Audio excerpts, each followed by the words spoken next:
Hi, guys. Bus Picks, episode 37. 47. 47? 47. Wow. Been here for a minute.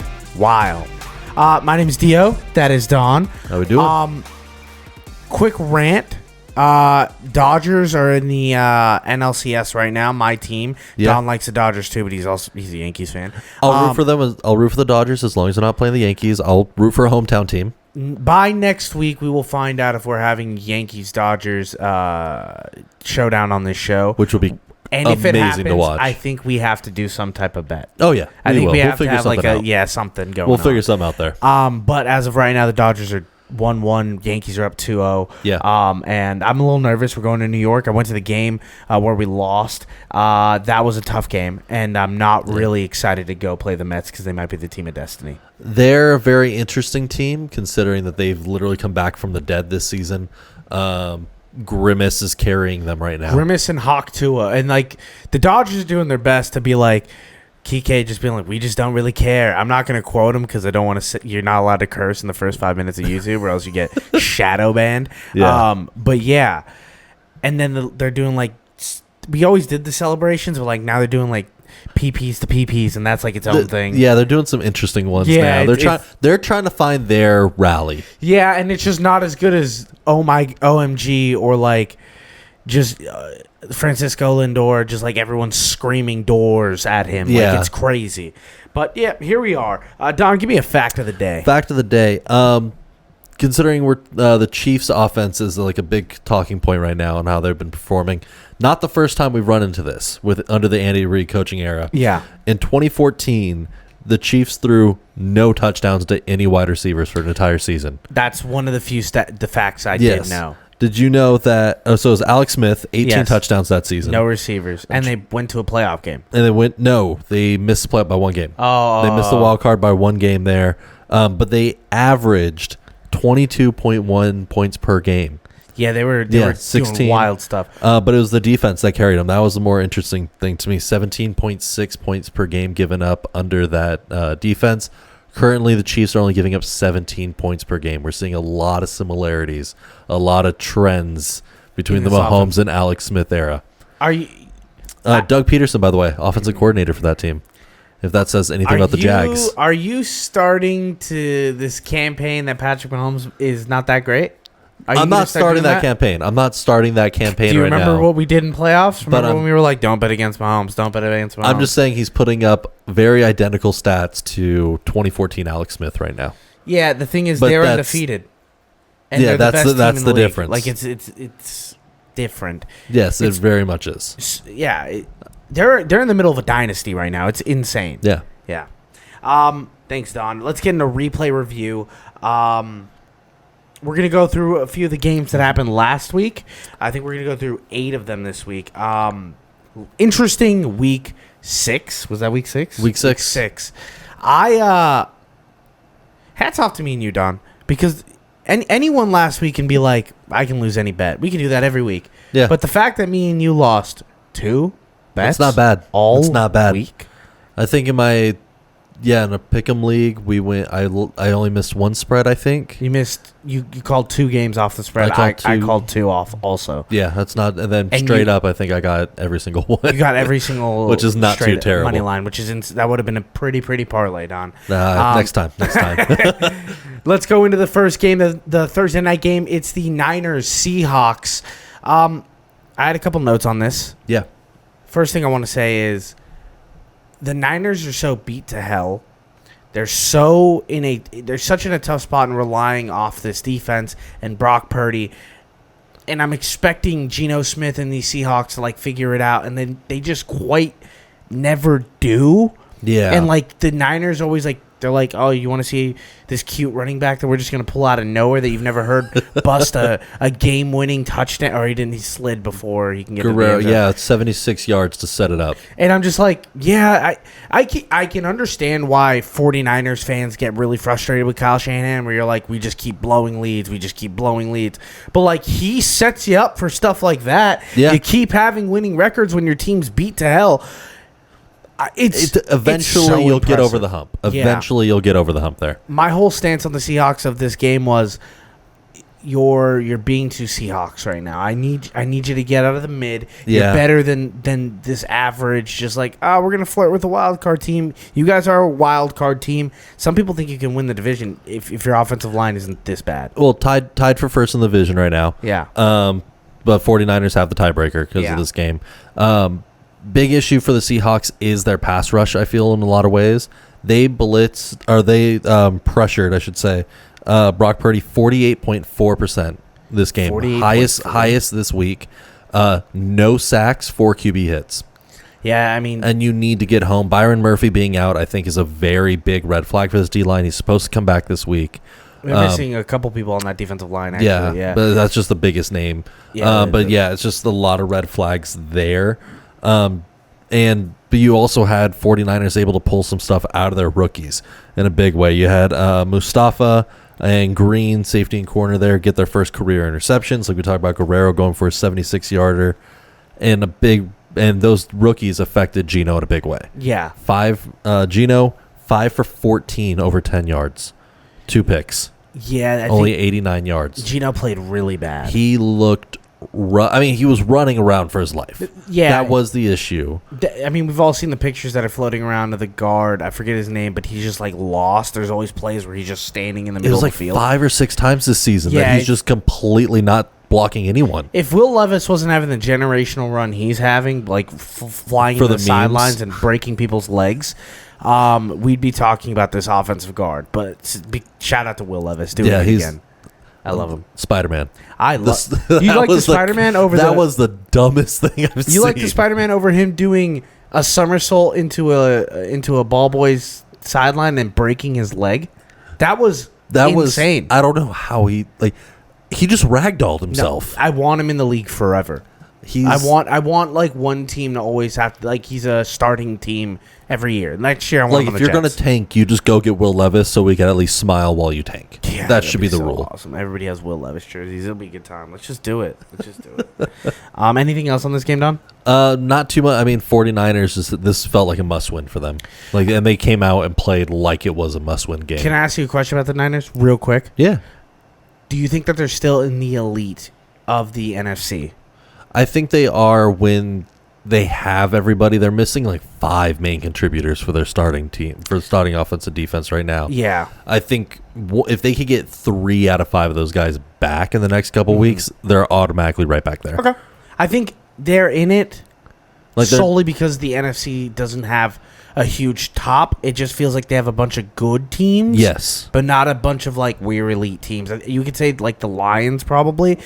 Maybe even the Buccaneers, but like Minnesota's still undefeated. Yeah, Minnesota, like there are a bunch of like good teams, but there's no one that you're like. I feel like if Buffalo was in the NFC, if the Texans were in the NFC, if the Ravens and they're missing that S tier, but they have a lot of A's and B's. I think they have more A's and B's than the NFC than the AFC. I agree. Yeah. I can see that. Man, it sucks being in the AFC. it's so yeah. You're the elite or you're not there. We're average. We'll get into the Colts later. Okay. Jaguars, Bears. Caleb Williams coming out party. I think this is the best Caleb Williams we've ever seen of him. Yeah, he looked amazing. The 4 touchdowns just lit it up. 2 to Keenan, 2 to Cole Kmet, who is a very underrated tight end. He's very, very good at what he does. This Bears defense is real. I think they're the 3rd best defense in the league. I think it's the Chiefs. I think it's the Bears, and I think it's the Broncos. I think they're the elite of defense right now. Yeah, those are the teams, and that is what the Bears should be doing right now. You have a rookie QB who's developing. I mean, the only thing I would like is a better ground game, but otherwise they are protecting Caleb and getting him in the right place. I think this is a playoff team. I know they beat the Jaguars, but I think this is a playoff team. I think they could flirt with it without a doubt. I mean, Caleb is on pace for 4,000 passing yards right now. Knock on wood. Let's get it. Let's hope for that guy. Doug Peterson, though. I think he's gone. Well, I think he's gone by the end of the season. 1-5 is ridiculous. I think if he loses to the Patriots this week, which he might, we'll see. We'll talk about it. We'll talk about that game in a bit. If he does, I think he doesn't make it back to the States. Yeah, that's what it's feeling like a little bit. But this game, Trevor Lawrence, I'm gonna officially eat the poo-poo sandwich. I'm wrong. I don't think Trevor Lawrence is bad. I think wherever he ends up on his next team, if he's a Raider or wherever he ends up, he's going to be pretty good. I'm not fully blaming this game on him. I'm not fully blaming anything that the Jaguars are doing. But 4 drop passes in the end zone. Yeah, it Like happens that's all not the counting the time. broken up ones. That's just it hit the receiver in the hands passes. That's inexcusable. That you are letting your team down. I'm not saying Trevor Lawrence should be a top tier quarterback in this league, No. but I do believe he's in that Kyler esque area. Maybe a little less. Maybe like Dak. Maybe Kirk. I think he can beat Kirk Cousins He can still. beat I really Kirk. do think he can be. Yeah, I like the Dak comparison. That feels very good. Which is there. like those are quarterbacks that a lot of teams would want. Yeah, he is a starting caliber quarterback. He's just not showing it right now. I mean, and it's not all fully on him. He has some of the most drop passes in the league right now. ETN went down, and we were like, "It's tank time! It's tank time! Feed the They tank!" were so down by that point. They just threw the ball constantly. Ernest Johnson. I was like, "Okay, I guess." I think he only had like 7-8 carries. I know. It's just they were so Bigsby down. still had more carries than Johnson, but it's just they were trying to find anything Brian for this Thomas offense. couldn't get open. He got shut down by Jalen Johnson. But he even had a drop touchdown. yeah, he had They a hit drop him touchdown in as both well. hands. Yeah, I mean, The Gabe Davis experience was back. when things go bad, they go bad quickly, and I think they're going Yeah. bad very quickly in Jacksonville. Yeah, they need to find they need to win this Patriots game to get the vibes back. To just get something going. Just to feel Yeah. that you could at least have you're not tanking for first. Because there's no one in the wild card AFC right now. It feels like we have like 4 or 5 good teams in the AFC, and then just a bunch of mid-average. Like no one is far ahead. Like the Jaguars could rattle off 2, and they're in the wild card. Yeah, they're in the conversation Yeah. if they get 2 convincing wins. Yeah. Eagles, Browns. Speaking about conversations, Watson needs to get benched.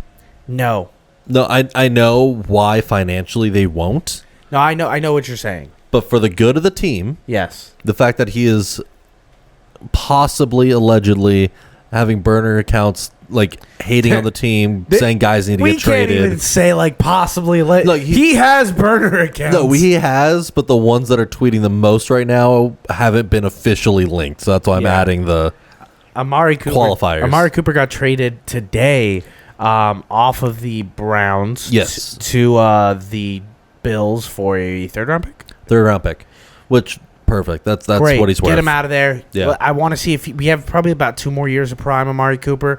Let's go see it with an elite quarterback. Yep. Probably the second time in his career. When you have a defensive lineman tied for the lead in touchdowns on the Browns, They're about to activate Nick Chubb, and I'm afraid that he's about to be a sacrificial lamb for the sadness that is the Cleveland Browns organization. this he will season. be. And it's going to be really tough because everyone likes Nick Chubb. He doesn't even celebrate. He gets into the end zone, he hands the ball off, and he's like, "All right, back to the sideline." He's so good. he's a beast. Like he So is good. the classic running back. So much better than power. Derrick Henry. Oh my goodness. So much better than Derrick Henry. Eagles on the other side just felt flat. Like this offense the coordinator needs a change. They need to figure something out. Like it felt like if they weren't playing the Browns, they would have lost this game. I think my prediction for what's about to happen to the Eagles is about to happen. Yeah. Remember what I said? They're going to start off a little ugly. Nick Sirianni's going to go through a down. I think they're going to fire Nick Sirianni at the end of the season now.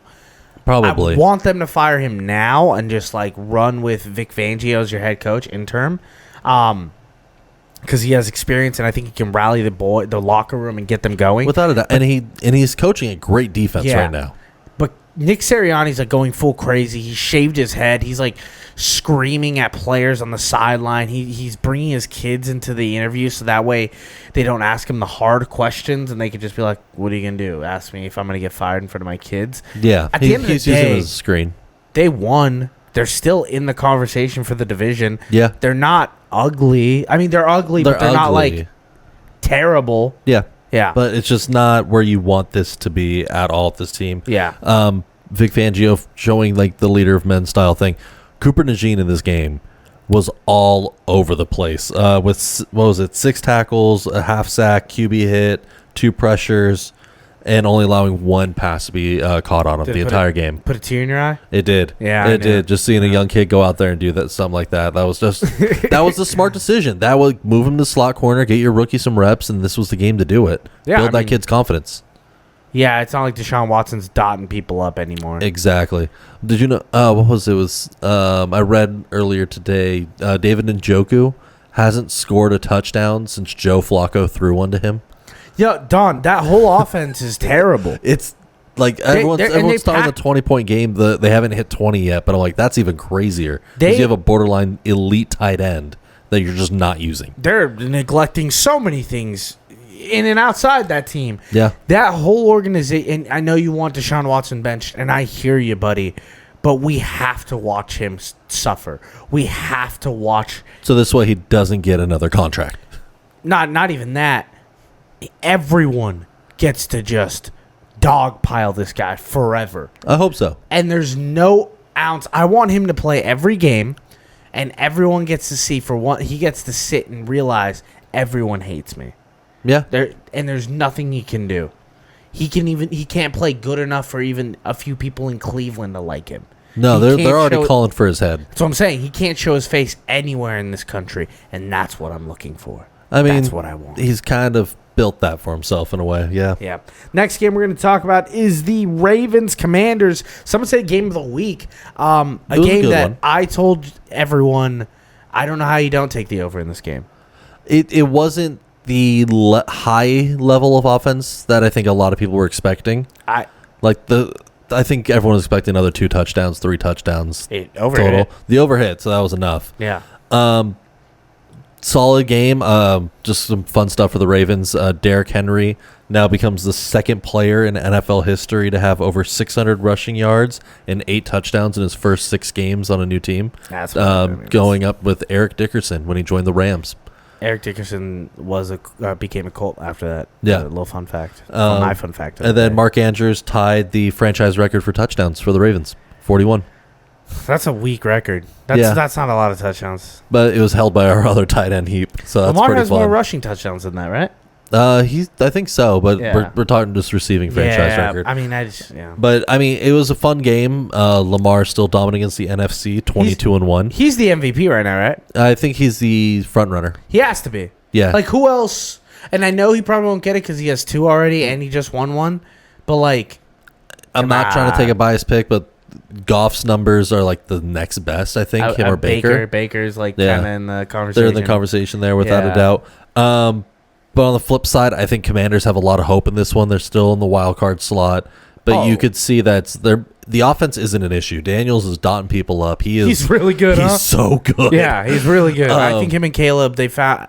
I even kind of like Drake May. I was like, Drake May didn't look bad. Yeah, for his first start, kind of like all 3 of these guys. It's just you have a lot of hope for the future with these guys. I think just the defense needs some work, Yeah. and a big part was that Allen tore his pectoral muscle. Jonathan Allen tore down. towards so I think that's going to be a hit. But you have next season in the draft, get a few young, bright defensive weapons, hit some free agents, and this team could become a juggernaut very quickly. New ownership immediately really changes the entire vibe of an organization. Yes. And you can immediately feel that. This is the first time. It looks like the Really? players are having a lot of fun being there. Dude, that's what I'm saying. Like, it's the first time since Robert Griffin for, 4 months that I've seen the Washington fan base have any semblance of happiness, and I'm really, really happy that they don't have to root for Sam Howell anymore, or a few Alex Smith bootlegs. It's they have a quarterback. They're very excited about him, and it's gonna be good. Don't put too much pressure on the season. Don't put too much we have to win a Super Bowl. The Super window's open. Just enjoy what you have right now. Yeah, this is a rookie season with your franchise QB. Yeah. Have fun. If You're playing with house money right now. If you somehow win a playoff game, just one playoff game, that's a extraordinary season that can go down as one of the best in the past 20 years for the Commanders. Honestly, I think if you just make the playoffs right now with a rookie QB, I think they can make the playoffs. I think they can. Yeah. And I think hopefully they will. I am rooting for them too. I do think the NFC wild card is going to be a bit of a beatdown. I think the records aren't going to show it, but I think a lot of every team that makes that NFC playoff is going to be that team's kind of good. Yeah, they're battle tested. Yeah. Let's go into the next game. Did you have anything left on that game? Not too. Oh, Daniel's career high in passing yards. That was Pretty a fun. Yeah, 269. Yeah, Lamar's awesome. Every week I'm like, There was a rumor a few years ago that the Colts were going to trade for Lamar, like 3 first-round picks, and make him the highest-paid quarterback. And I was like, do it. It was. I mean, that's kind of where his valuation is. Yeah, It was at the time. I don't think I'd give him 3 now. I probably would. Yeah. I probably would. Let's go into the Chargers Broncos. I want to talk about this game for one reason and one reason only. sure. You can look at any stat, say that the Broncos have one of the best defenses in the league, say that Bo Nix's passing efficiency is actually better than people really want it to be. Yeah. It is. He's not just checking it down. He is throwing the ball. He is elevating, getting some more yardage. No, but he's Bo Nix. Like, that's what. Bo Nix is the most second-round quarterback I've ever seen. The big red flag for me is the Broncos have the 17th most passes per game right now. Yeah. And that's not what you want with a rookie QB. That's not what you want with someone like Bo Nix. Yeah, you need to get a ground game going. They're throwing him in the fire. They do not care. They're like, you're 24. You're battle tested. Run this. But they have there's no compliment game. Oh, no. That's the red flag to me is Javonte is not getting it done. Badie's hurt or Badet's hurt. They win on pure willpower. Yeah, that's the only thing keeping them going. That and the hope and shoulders of Patrick Surtain. But you know who really runs on willpower? The entire Chargers organization. That's what I was saying. Yeah. I could take any stat. I could be like, the Chargers have no weapons. This is a really good defense. They're going to Denver. Oh yeah, cool. give me the I took the Chargers. It was one of my favorite bets of the week. Herbert had the most passing yards since week 11 last year. It was amazing. Greg Roman's openly he's talked about going into this game going, no, we're going to start using his arm more. We're going to start opening the ball up and I'm like, to who? Quentin Johnston? They got a little scary at the end of that game, but they were up 23-0 and then they got a little dicey at the end, but the Chargers pulled through. Chargers sneaky good team. I mean, they just kind of reload. Yep. I mean, you had Vidal take over for Gus Edwards and have a great game. Caught a touchdown in his first play. Yeah. Awesome. First play in. I always saw it with him. I'm worried about the Broncos. Just they need a back. I'm surprised they didn't go trade for Cam Akers, who got moved to Minnesota. That was crazy. That they should have gone in on him a little bit more. They need to be in that market to kind of, even if you're not going for a premier level guy, go get a Zamir White. Go get. They're clearly into somebody. Javonte. I think Khalil Herbert's the best running back that should be on every market. I don't know why he should be in the conversation. Dallas Cowboys aren't hey, because I feel like if the Dallas Cowboys got a running game, their offense would open up a lot more, and I think Khalil Herbert would fit into that offense really, really, really well. And he plays the playing style that they wanted Zeke to be. That's what I'm saying. You probably only have to give up a 5th-round pick, and you get him, and you immediately have that balance. Then. Yeah. Him that's and what Rico would be like, all right, cool, we have it now. Let's do it. Exactly. Bengals. Wait, wrong one. Lions. Cowboys. Yes. I don't want to get too far into this. I just talked about the Cowboys. They're bad. They're just bad. Yeah. Shout out David Montgomery, new franchise record for the Lions. 8 consecutive games with a rushing touchdown. I love that, man. Yeah. No, he's a beast. And a day after he got his extension, he goes and puts up another one. 2 years. He's worth every penny there. And then Tim Patrick. We had a Tim Patrick sighting. I'm so happy. We could finally see him living up to his potential.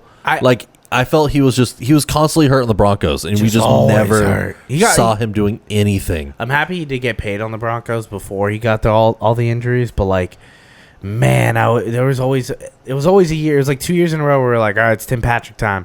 Damn. Him and Marvin Mims, I'm just every season, just take the shot on him. I feel like the Broncos have sneaky good receivers that they're just never try to give playing time to. That's what it feels like. Troy Franklin, and I'm like, what? And Marvin Mims. It's weird. Yeah, that's Lions, where we are. So cheeky, running these crazy gadget plays, doing whatever they want. Yeah. I was watching it with the Cowboys fan, and they were like, why are they running these plays? They're up so much. Don't you want to save these? And I'm like, no. These plays are so ridiculous. You could never bring them out in a regular game. They're already up by 40. Yeah. Might as well bust them out now. This is some of the plays. I was like, this is a third string receiver who's thought this up, wasn't he? This wasn't a play call from a coordinator. This is Dan Quinn's high school buddy that got drunk with him, and he was like, hey, I actually have a play. What if we fake punt twice, and then we pitched it out to the punter, and then he threw a lateral pass across the field, and then we just ran it for a touchdown. He's like, sure, let's do it let's our tackle. Try it. Yeah, let's just why not? We're up 40. It's kind of awesome.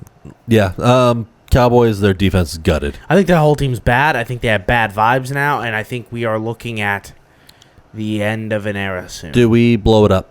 You can't. I mean, you could get something from Micah Parsons right now. All right, so that's the conversation, right?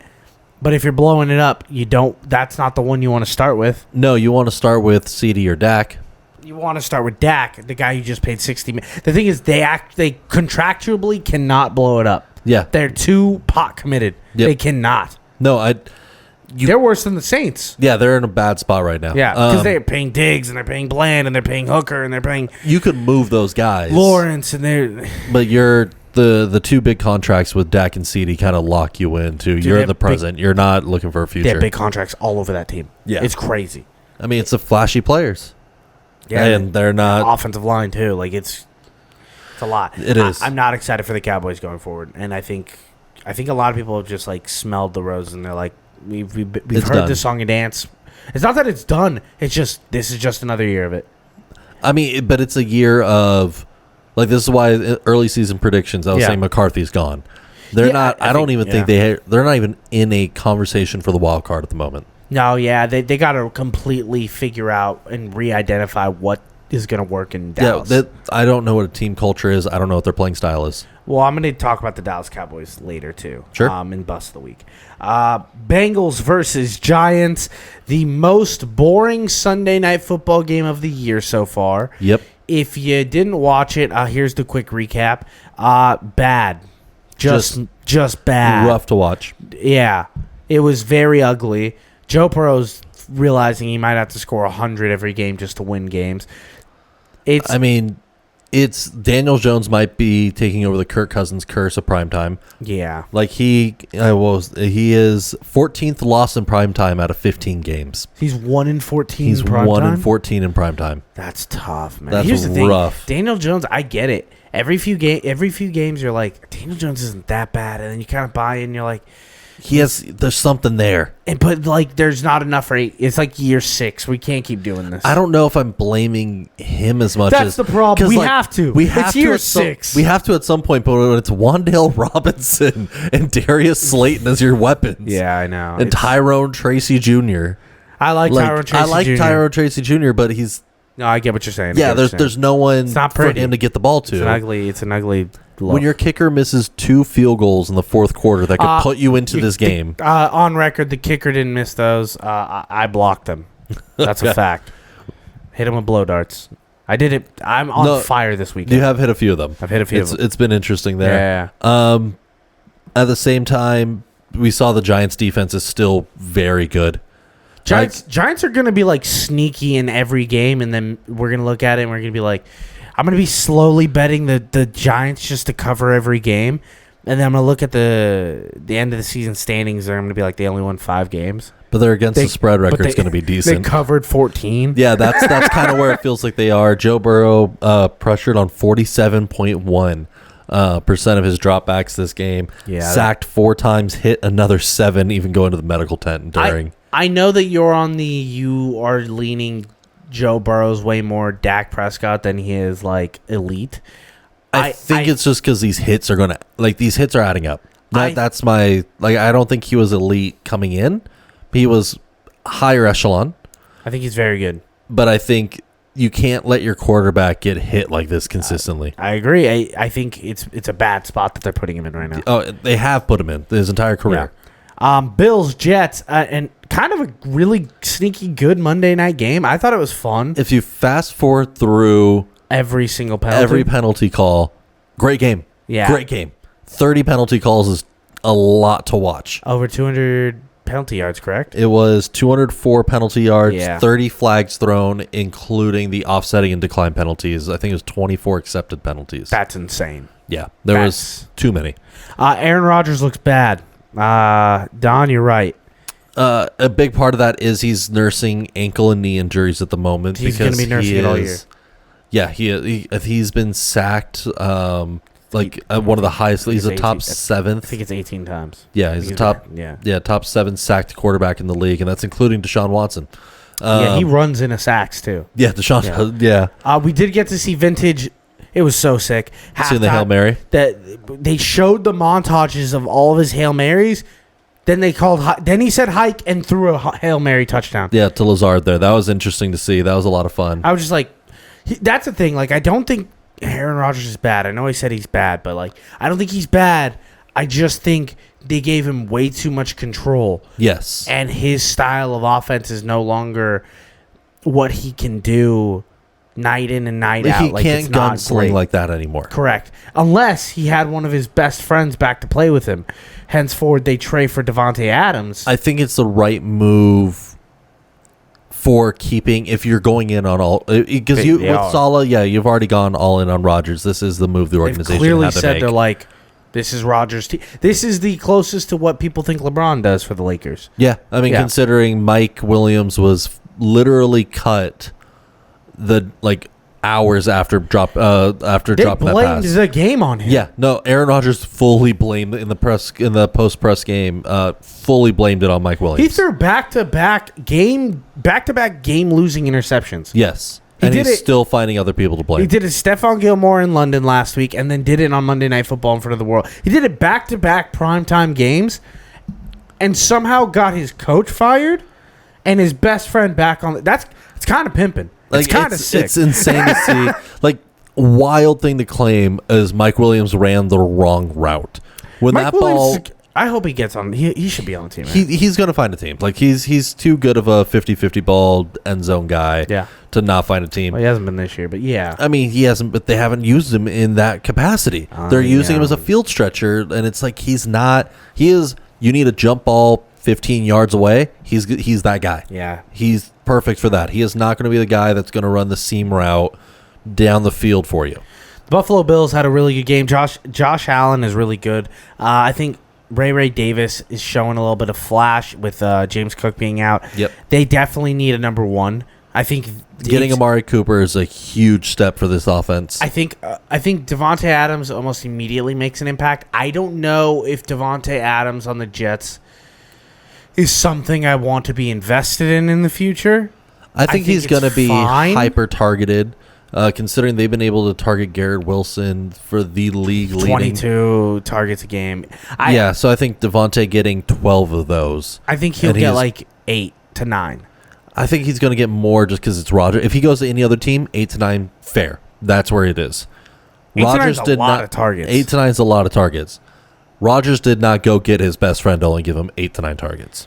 It's just they have to run the ball still. They have a lot Yes. of mouths to feed on that offense. Oh, they do. They do. I don't know. But I don't know. I think Amari Cooper's a higher ceiling guy on the Bills than Devontae Adams is on the Jets. I think it's just going to take Amari Cooper a little bit longer to catch up to the Buffalo speed. I Yeah. think Devontae Well, 'cause Adams he's learning a new- like week one. He's already projected to start.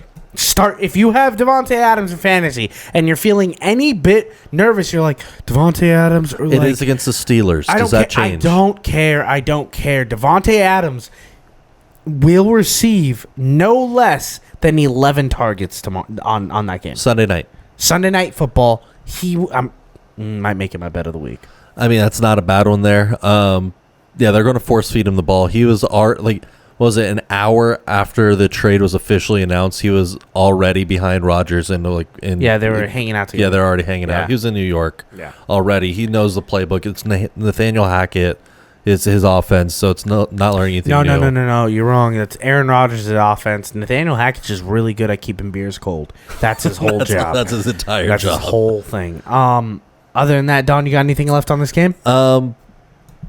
Let's see here. Jets. Jets, Bills. No, I like where the Bills are going in the future. I do think they're the third best AFC team. Crazy with the Jets. 1/3 of Rodgers' entire passing yards came from checkdowns and that one Hail Mary. Wow. Yeah, Brees Hall checkdowns, and then the one Hail Mary is 1/3 of Rodgers' entire passing yards for this game. So everyone's looking at the stat line because he nearly got to 300 passing yards. Yeah. And everyone's like, this is a great game. Like, Rodgers is A lot of finally people Rodgers. are like, this is a really good game. If you watch it versus look at the stats, they tell you two completely different stories. Correct. That's why you got to take analytics and what you see and pair them together. Exactly. To form the narrative. Let's get into Bust of the Week. Bust of the Week. My Bust of the Week this week is Jerry Jones. I don't know if anyone heard did you hear what happened this week? Yesterday? The With radio interview? I didn't hear the radio Okay. interview. No. So, everyone knows Dallas Cowboys have had a bad season. Yes. Jerry Jones has kind of gotten a lot of flack. Jerry Jones is older. Hasn't won a Super Bowl since 1995. Yeah. Since then, you could say that tensions in the Dallas fan and community, I would say, have been more than fair with Jerry Jones. I think they've given him the most rope out of most owners. Correct. Now, are there still Dallas Cowboy fans that are like, I hate Jerry Jones? 100%. Yes. But he kind of still gets like appreciated in like an Al Davis Raiders kind of way where they're like, yeah, but he's our owner. Like, that's our guy, you know? Yeah. He's a symbol of the team. He's not just he's literally tied to the team in a more direct way than most owners. Not are. every owner is like a larger than life like character. I have one, Jim Irsay. I love him with all my heart. I love him. He's a crazy person. He's bad for our franchise. I still love him. Yeah. I understand the Jerry Jones thing. But Jerry Jones this week went on a live talk show, a radio hit that he does every week to talk about the Dallas Cowboys. And when one of the radio broadcasters, journalists, asked him a question about how he felt the game went, Jerry Jones went very, very aggressive to him and threatened to have him fired from his position. He's like, I think the direct quote was, "I can get anyone to ask me these questions. What do you think you're doing?" And he's like, "I'm just asking you a fair question, Jerry." And Jerry kind of went off on him. Yeah, he was being sensitive about the game. And here's my thing. I'm not an idiot. I know most of these owners are absolute menaces to people, staff, players, everyone. Yeah, they're billionaires. The fact that he had the ability to threaten a man's job live on the air for doing his job, a job that Craziness. you showed up to, That it just that's like yeah. that's like me going to McDonald's, ordering a Big Mac, and then firing the cashier for making my Big Mac too slow. That's the equivalent of what he was trying to do. And when they were like, "Why did you not eat the Big Mac?" I'd be like, "Why are you asking me these questions? You're fired." That's insane. Yeah, it's like, why are you asking me? I could go to any burger I joint. can go and to get any burger joint and get another Big Mac. Yeah, that's the equivalent there. I hate them. I mean- I hate him now. Yeah, he's soured. I mean, and then people are trolling the Cowboys Twitter right now for blurring the score on their tweets of Yeah. the Jumbotron, which was just funny. I love it. They lost by like 40. I'm not even a Cowboys hater. I don't hate the Cowboys at all. No. It's just like they make it so easy. Don, what's Losing your by 38 points in this game. It could have been worse. It could have been worse. And then you see the behind Dak on the second half with the sun in his eyes, and it's like, what is this stadium? Yeah. It's directly affecting your gameplay right now. I think I might be going to that stadium next year for a bachelor party. That'd be interesting to see. Yeah. For me, it was something that we talked about a little bit. I'm doing a side project, trying to do some stats that are a little bit more buried deeply. Side specifically. project is underselling what you've been doing. But just a small part of that is like specifically tracking like referee calls and influencing the games because they have been a lot higher this season. The one that I found, and it's something that I'm like, this is just one of the most weird things. Trey Blake, referee of the NFL. yes, he is the head of the refereeing crew. Might have one of the most biased 6-week spans I've ever seen in a reffing call. What do you mean by that, Don? Through 1/3 of the season, like we're at a third now, so this is where trends actually mean something. Okay. They are 5-1 against the spread for away teams when he's the referee. So five and out one of against 6 spread. games. So if he's refereeing a game and there's an underdog, they're Not winning. just underdog, just an away team covers the spread 5 out of 6 games with him reffing so far this season. That's a huge. And that's across Bills Cardinals week 1, Ravens Raiders, Falcons Chiefs, Texans Jags, over 80%. Bears Carolina, and then Broncos Chargers. They have given up a total, like his reffing crew, a total of 188 net yards for away teams. That's on this season. So they've almost 200 yards given to away teams when he's reffing this season. Across the entire season, he now has Eagles Giants, which is gonna be interesting to me.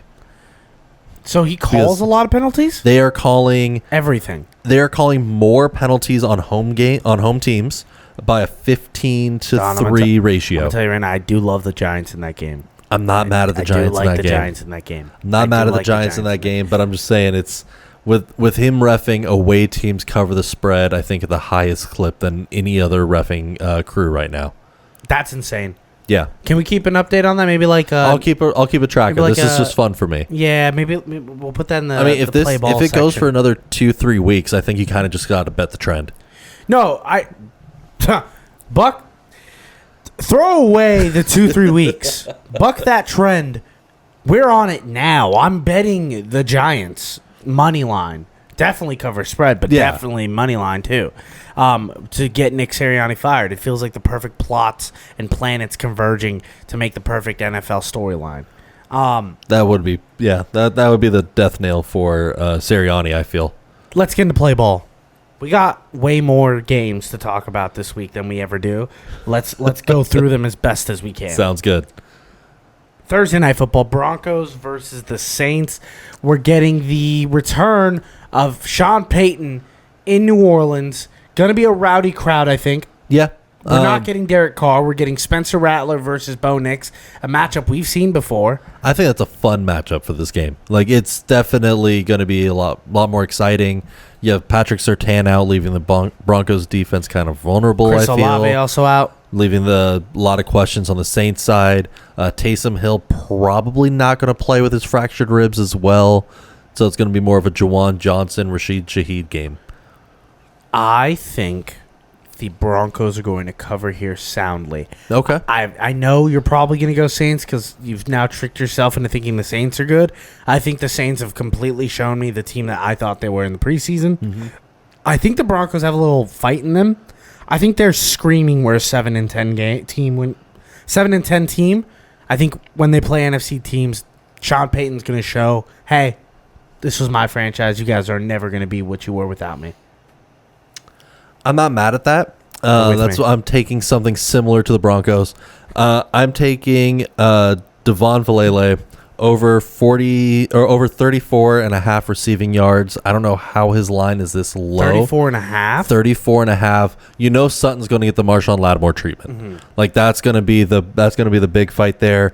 Vele over the season so far has gone for 39 yards and 78 yards. Through his 2 games that he's been able to start so far, so both those are over that line. He's missed 4 games with injuries, just battling back. But as a rookie, he's kind of the number 2 guy whenever he's on the field. Yes, it's like him and then Troy Franklin as a third. Yeah, I like that. There's only how many yards? 34. 34 and a half, and that feels very doable after the Saints just got feasted on by the Buccaneers last week. Don't you feel like this is an ugly game, though? This is going to be ugly, but 34 is... He only needs like 5 catches. Yeah. 4 catches, and he's there. I've kind of slowly convinced myself to maybe take the Saints.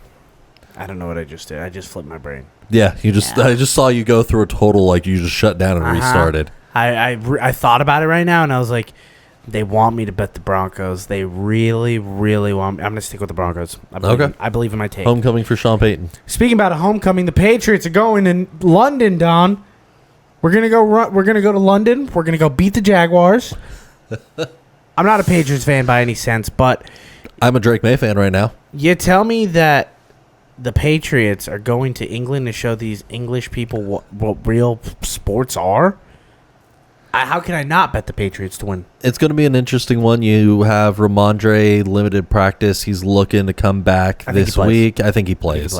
And which is a big step up for May, I feel. I think Drake May looked well. I think this Jaguars defense has clearly shown they can't stop anything. They are last right now in passing defense and last in red zone touchdown rate on the season. They have regressed across every defensive category from last season to this season, but they've bottomed out in those 2. I also don't think that the Patriots defense is as scary as people want it to be.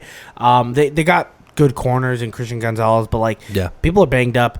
They're gonna get. I think it's gonna be a little bit more of a shootout than people want it to be. I think I don't know what the over under is, but I could see them hitting around 40 points. I'm that feels like okay. 45 in my head. Yeah, that feels about right. I'm taking the Patriots though plus 5.5. I'm taking Drake May for at least 2 passing touchdowns over 1.5.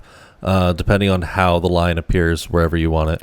But that feels like a pretty good line there. I think the line will be at 1.5. Yeah, and that well, at least 2, 1.5 is it's just the verbiage. Yeah. But yeah, Drake May there.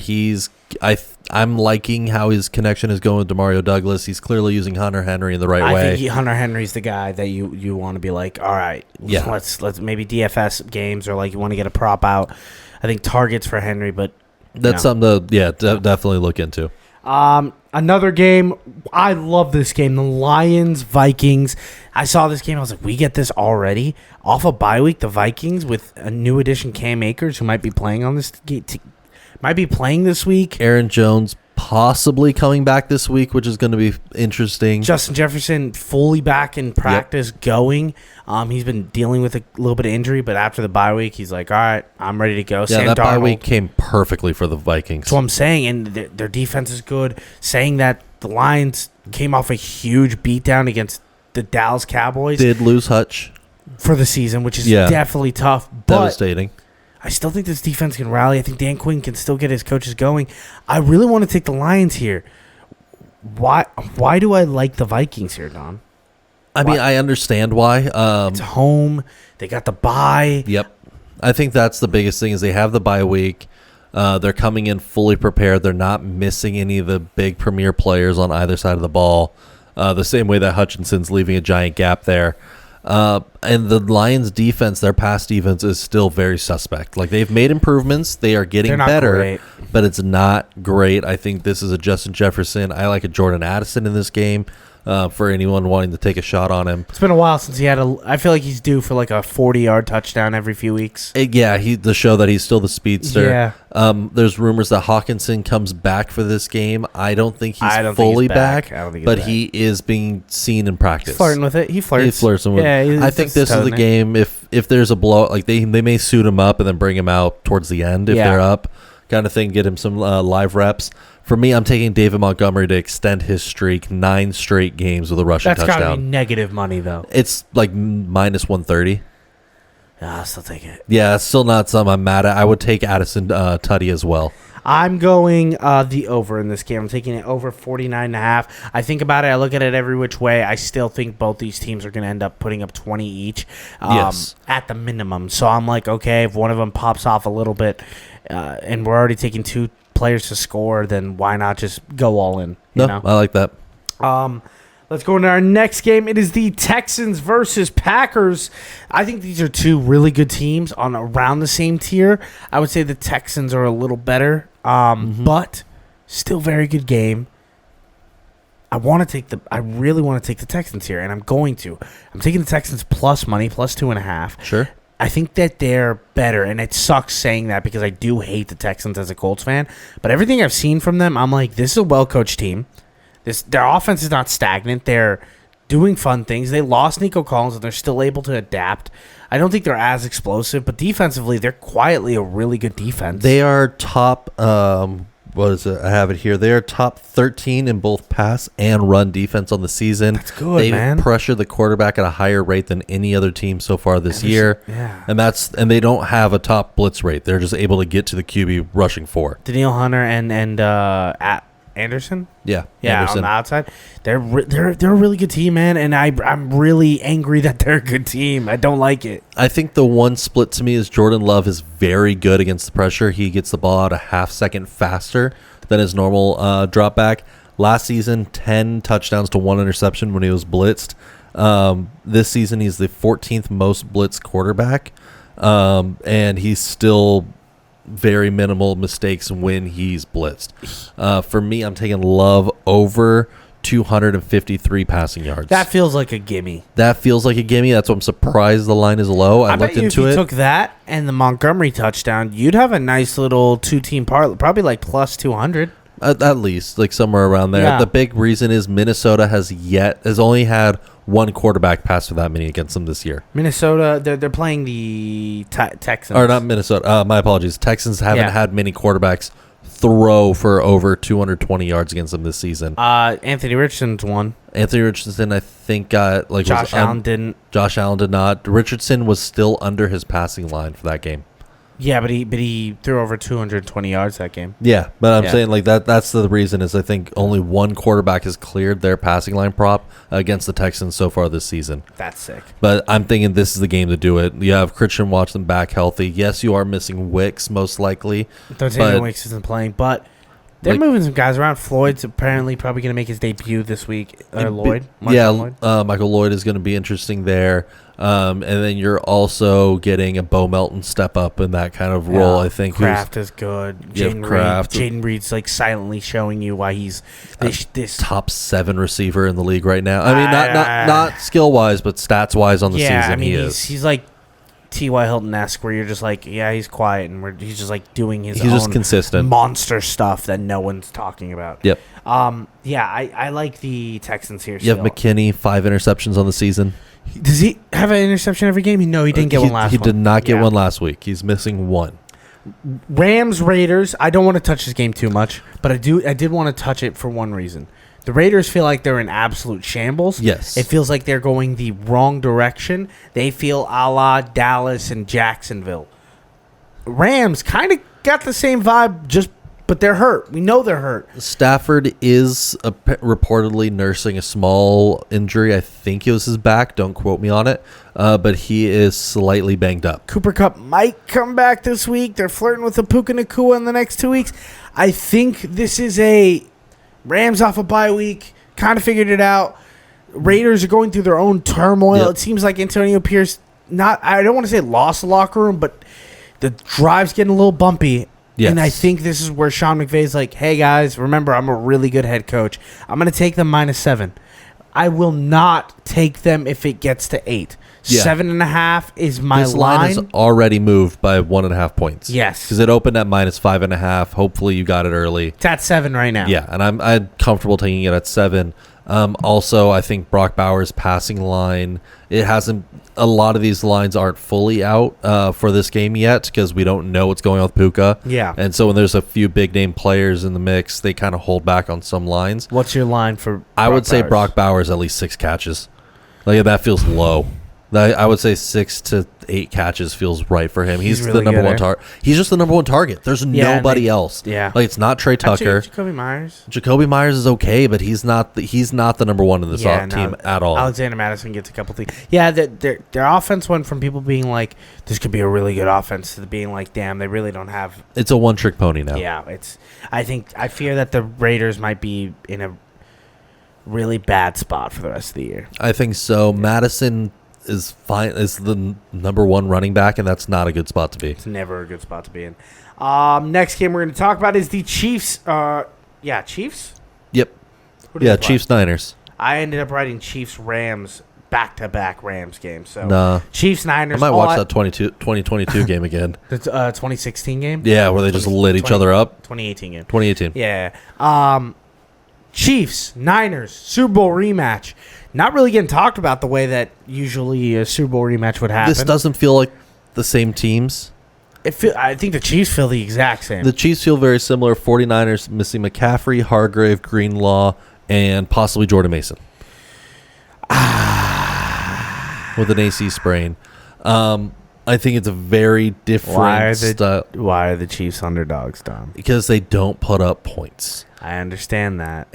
But at the same time, Andy Reid off a bye week.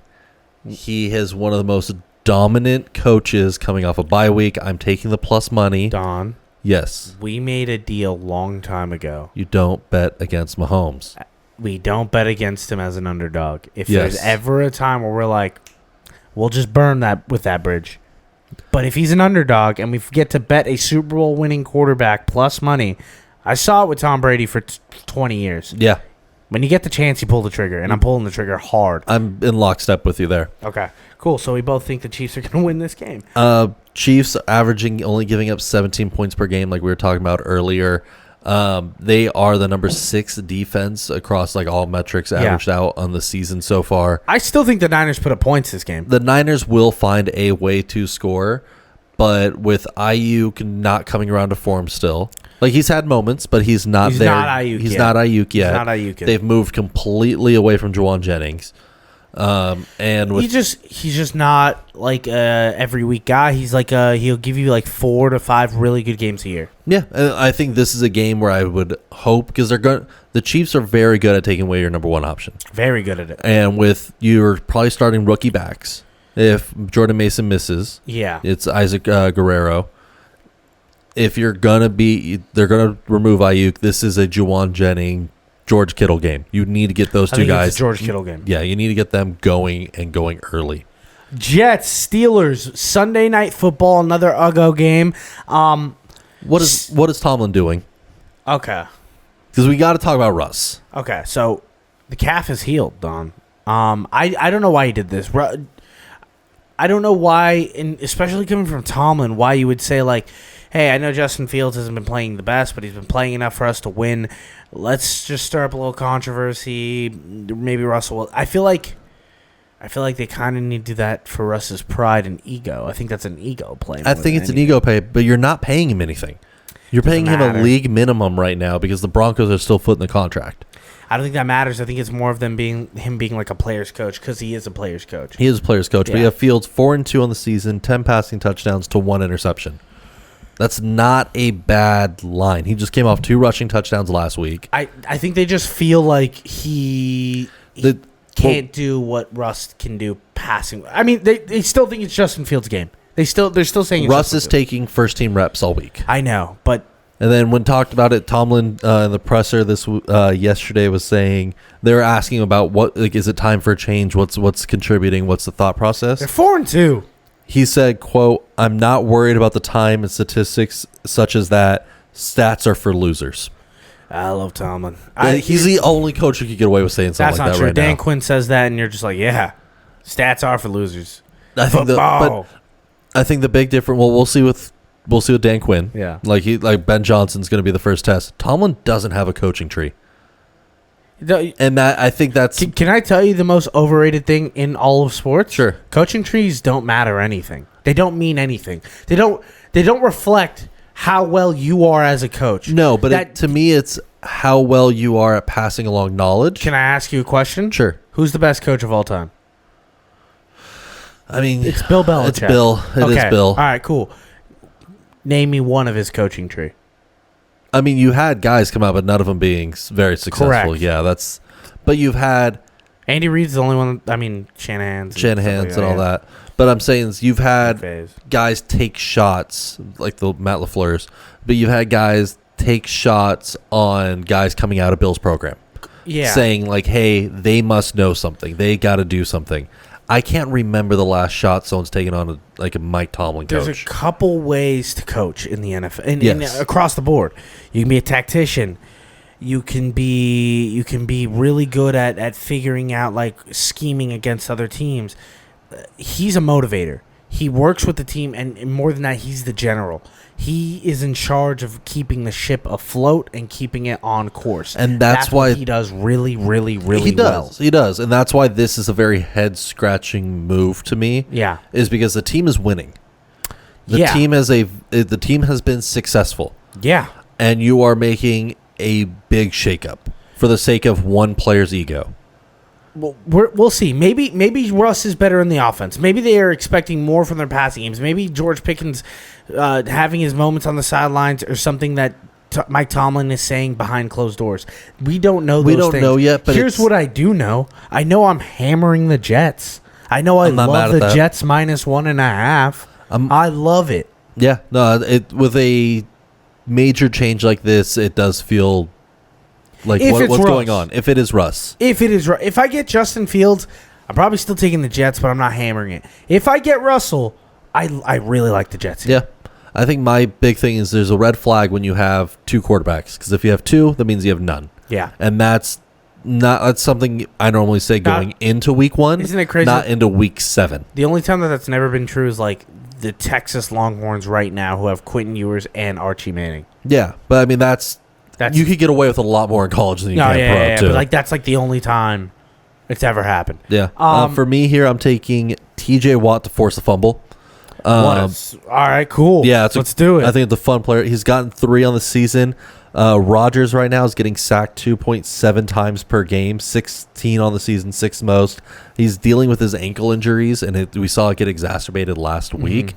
I think TJ's going to hit him hard, and I think that's what TJ does. Yeah, and I think Rodgers already got away with a fumble last week with that possible that is plus money. It has to be.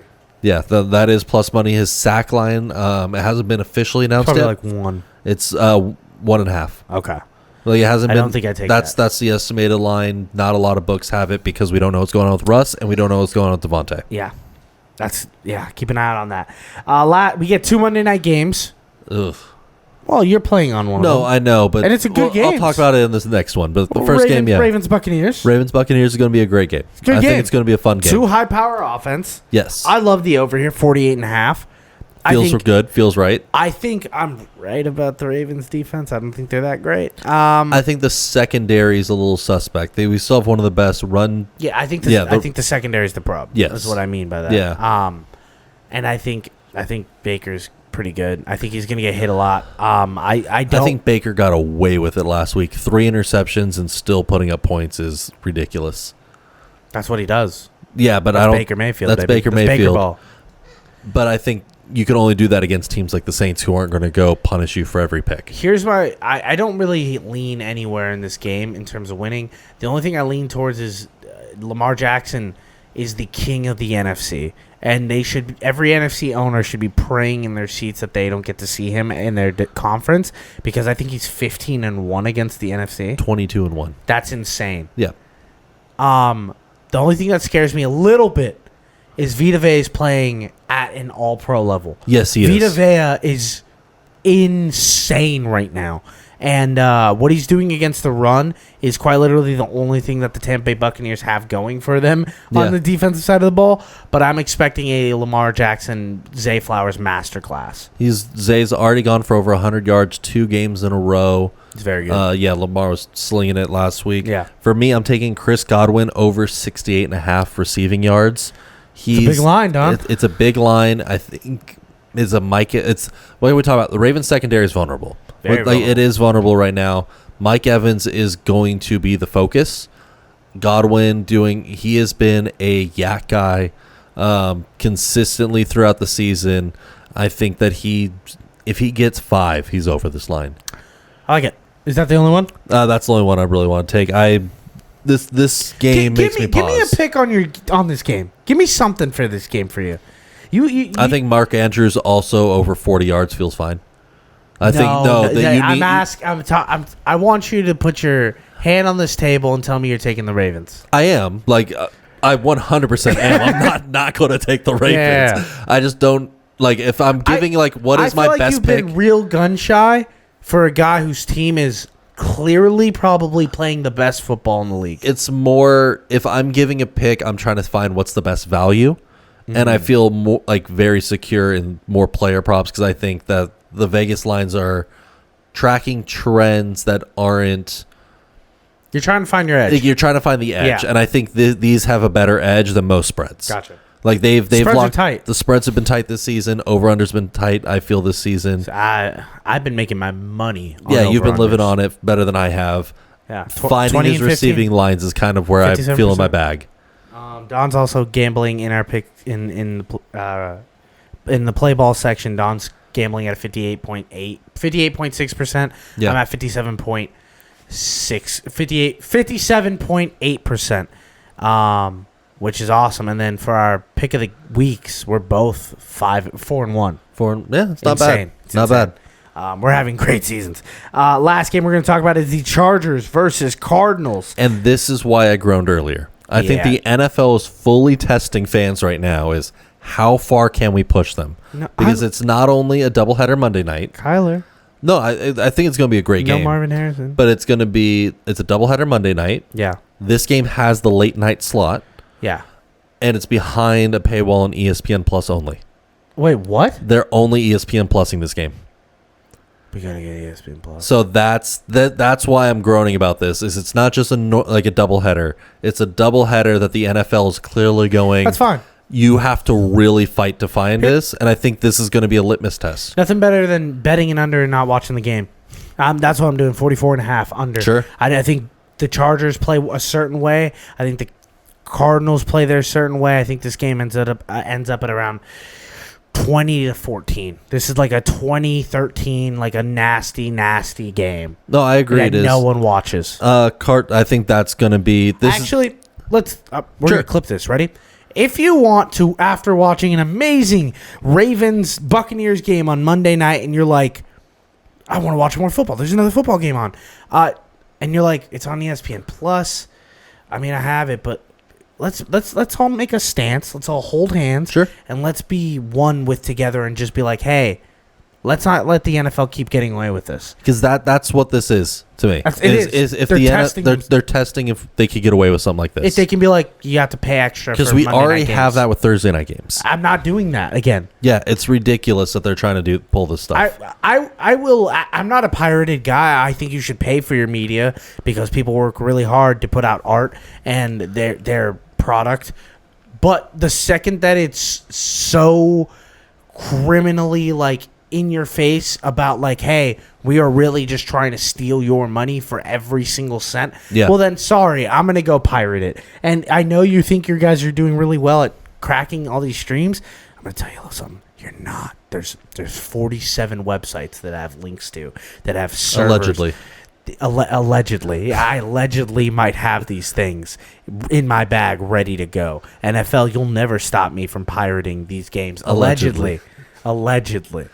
No, I think that's is even just main streaming sites. Like you need to have Prime, you need to have Peacock, you need to have Red Zone, you need to have this conversation that YouTube TV is going to be exclusive for some games now, and now you need ESPN Plus. Like you need 5 or 6 different streaming sites to catch just primetime games. That's not even if you're doing the whole Sunday ticket run. That's just primetime. Is you need 4 to 6 streaming sites per season. My cousin's mad because he's like, I bought the NFL Sunday ticket package. It's like, oh yeah, it's not the same as the YouTube TV one. He's like, yeah, he can't do Octobox or he can't do the quad box. multi-views and stuff. No. Yeah, he's like, I just get Red Zone or I have to watch one game. Yep. And I'm like, that's awful. He's like, yeah, dude. Yeah, no, they're pushing fans to see how far they can get away with it. Back to the game though. For me here, I'm taking Chargers -2.5. 3 out of the last 4 games, Cardinals have yet to go over 14 points. They're just not the same team right now offensively. They're figuring stuff out. They have potential, but Harrison's likely going to miss with his concussion right He is now. gonna miss. I think that the Chargers defense showed what it can do, clamping down teams. They're good. The offense is clearly moving in a more explosive passing direction based on Greg Roman proving it last week, having Herbert toss the ball even more. I'm liking the Chargers here. I like the Chargers here too. I'm still gonna stick with the under as my pick in this game. Sure. I'm gonna go. Well, let's go into our question of the day. It's a quick one. The reason I wanted to ask this question was because of context of what I saw this week. Sure. My Indianapolis Colts won this week. Yes. Shout out to the Colts. They are 3-3 average and have a differential score of 0, net 0, which means they have scored as many points as they've been scored on. Yeah. Making them the most average team in the NFL right now. I decided to take a little peek at how the Colts have played. And over the Chris Ballard era, over the 7 years, we are statistically the most average team in the NFL. Which prompts me to ask you this question, Don. Sure. What is the most average sports franchise in your head? When you think of average, Okay. not good, not bad. They're just there. They're not bad. They're just... Consistently, like they can make a run or just be outside and just that to me is the Memphis Grizzlies. Because I've never seen them really basement out too often, and they've had good runs, but they feel like that 8-9 seed consistently. I was going to say something like the Cleveland Guardians or like the Milwaukee Brewers. That feels good. The Milwaukee Brewers always feel like they're like just toying around. They there. flirt the wild card consistently. I mean, you could always say the Steelers just for being 500 under Tomlin. That's the real answer. But the Pacers are like, when I think of average, I'm like, well, it's the Pacers. Yeah. I'm like, it's another Indianapolis team, and that's a cheat code, but like that's a very average team. That is. Yeah. I don't know. When I think of like average, they're usually like, all right, they have one down year and then they have one good year, but they're always like in that middle. I feel like that's most of the NFC South. You could say interconference, like in an interconference way. Yeah, it's just like the Saints and like the Atlanta Falcons are always just like 8-9 or 9-8, and it's just gross forever. Yeah, that was my question of the day, Don. Yeah, I'm a little upset at being average. I'd rather be bad or really good than average. Yeah, you basement out, you could hit a higher high on the rebound. But I always have hope. I always have a little hope. Let's go, Joe Flacco. Pick of the week. My pick of the week this week. 4-1. Last week I gave you LSU money line. Yep. Plus money did it. The week before that, Alabama. No, that wasn't last week. 2 weeks ago I gave you Alabama to win against Georgia money line. This week I'm giving you another bet. I'm taking the under 51.5 Seattle Seahawks versus the Atlanta Falcons. And I know you're like, both those offenses can score. Yeah, sometimes 51.5. That's a lot of points. Huge amount of points. And the Falcons kind of don't have the best offense all the time. I'm gonna bet that they're a little slower. I think the Seattle Seahawks have a really bad offensive line. They're banged up a little bit. Give me the under. I love it. Sure. For me, I'm taking Jaden Daniels to throw over 270 yards. He's hit 230 4 out of 6 games, just missing it barely by a couple yards against the Giants. And so we're asking 40 more yards. He's just shy of that this week against the Ravens. Now he's going into Carolina. Carolina through the air, 27th in yards per pass, dead last at opponent points. And the big thing that swung it, B-Rob is probably not going to be healthy for Washington. He practiced today. He did get a limited practice in, but with a knee injury, even if he does make the start, they are playing Carolina. They're not going to use him that much. That's going to be an Eckler more focused game, I feel. I want him out because so he for can long-term health. Heal. He's a 1 yard line merchant anyway. Though. He is. That's why I think that give him the 1 yard carries, give him the 5 yard carries.